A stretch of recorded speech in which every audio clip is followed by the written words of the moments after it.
President Trump announcing on Twitter that Kirstjen Nielsen is out as Homeland Security Secretary. So what does that mean for the crisis on the border? Anything? Here to react, Texas Congressman Michael Burgess, who has a plan of his own. First, your reaction to the news we got last night. With Nielsen out, does that change anything? Oh, yes, of course it does. No, certainly. I thank her for her service. I think it was a tough job, and she did well in the job. I think a change will perhaps be a positive aspect of this. It has been very difficult for Secretary Nielsen to come to Congress and talk to Congress. And she eloquently lays out the things that need to be changed. And you have talked about the things that need to be changed.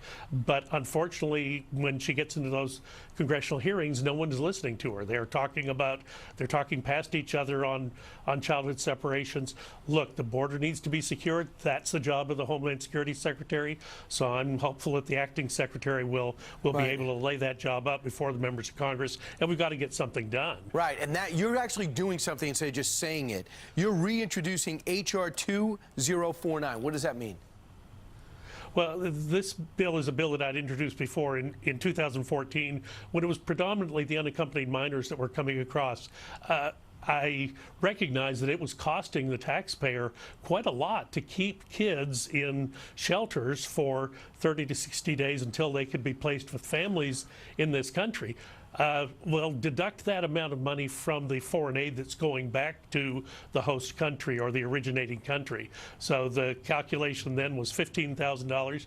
I've actually increased that to $30,000 per child because the length of stay is increased, and it's costing a lot more to take care of these kids in shelters. There's 14, 15,000 children in shelters right now.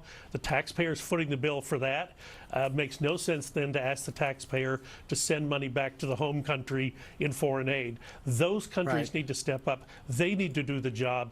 There's things only they can do on the ground that would mitigate this process and cause it to reverse. Right, but we've already cut off aid to those countries, and many of the aid goes directly to the organizations, not even to the governments already. So this would show some action. In addition, Mike, do you know anybody that would go, any Democrat that would go along with this? Well, that's going to be the challenge, isn't it? And right now the rhetoric I'm hearing and what I'm hearing in my committees and what is being discussed is people want no borders. The Democrats want no borders. They really do favor just having a region rather than a border, and let the free flow of goods and people come just traverse that area. Clearly, a country needs borders. You've got to, if you don't have borders, you don't have a country, and the president has said that, and I agree with him very much. But the rhetoric that I'm hearing on the Hill is one that is not in favor of strengthening border security, and you saw that with the barrier argument. It took a massive amount of effort on the part of the president to get the dollars that he needed to secure and put a barrier on the southern border, and it's so critical. You've been there, you know how important that is. Absolutely, yep. I just go back to what Mark Morgan said. He used to run things at the border. The Flores agreement's got to go, and the TBPRA, which allows kids to come here and stay indefinitely, is a huge problem. So that's an attraction. Shut off that magnet. Congressman, at least you're putting something forward, reintroducing what you put out in 2014. We'll see where this goes. Thanks so much. Great. Thanks, Brian. All right. Coming